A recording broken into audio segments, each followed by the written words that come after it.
Hi. Well, here's an ugly old beast that I've never put in a video before. As you can see, this is a Broomhandle Mauser. And it gets its name from the grip of the gun. Looks a lot like a broom handle.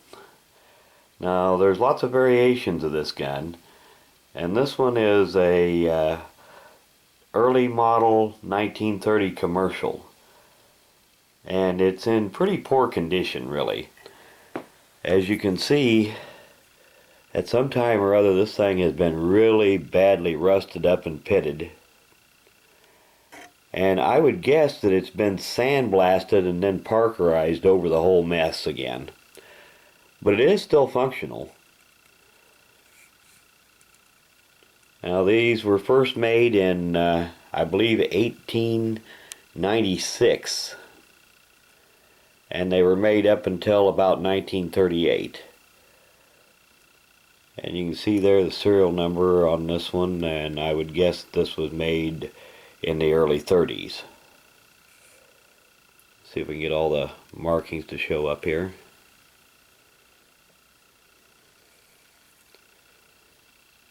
Like I said, it's pretty pitted up, not too good a shape.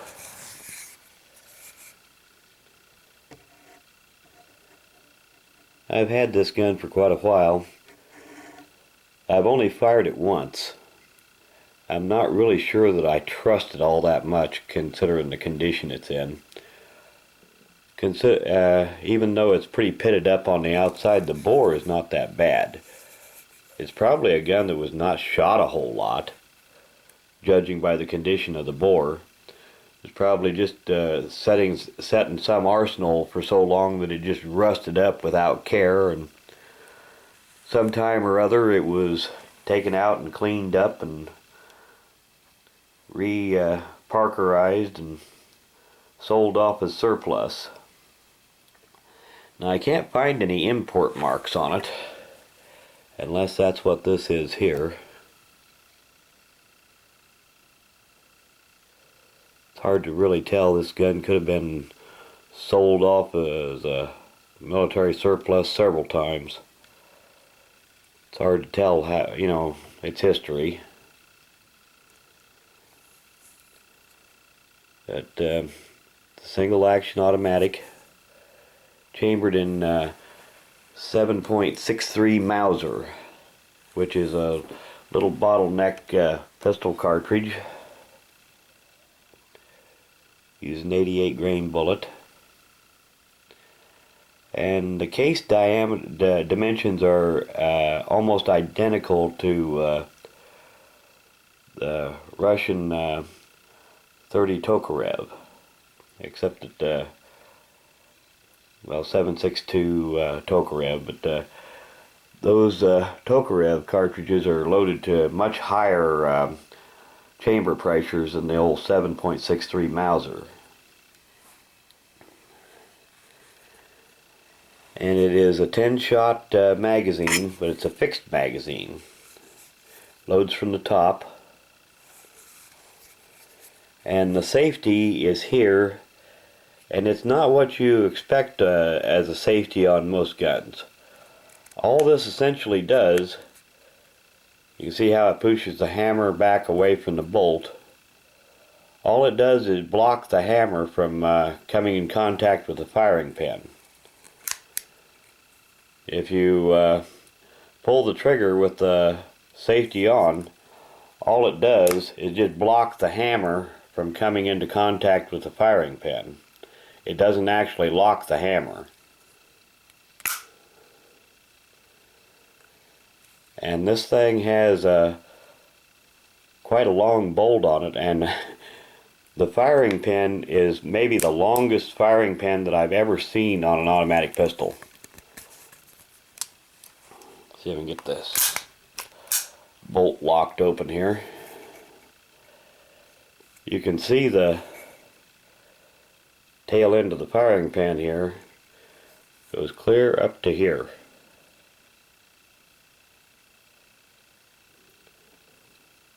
You can see it inside there. See if we can get this to show up here. Now this particular variation was made with both a 5.2 and 5.5 inch barrel. This is the 5.2 inch barrel, which is, I believe, the most common. And here you can see the fixed magazine in here. It can be loaded with individual rounds, or you can see here it's got a cut for a stripper clip to use down in there.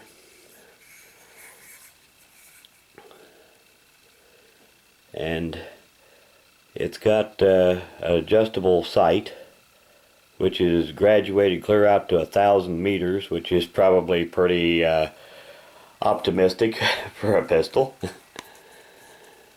But let me get this bolt closed again here, and it's without having ammunition in it, it's about a two-handed job to close the bolt.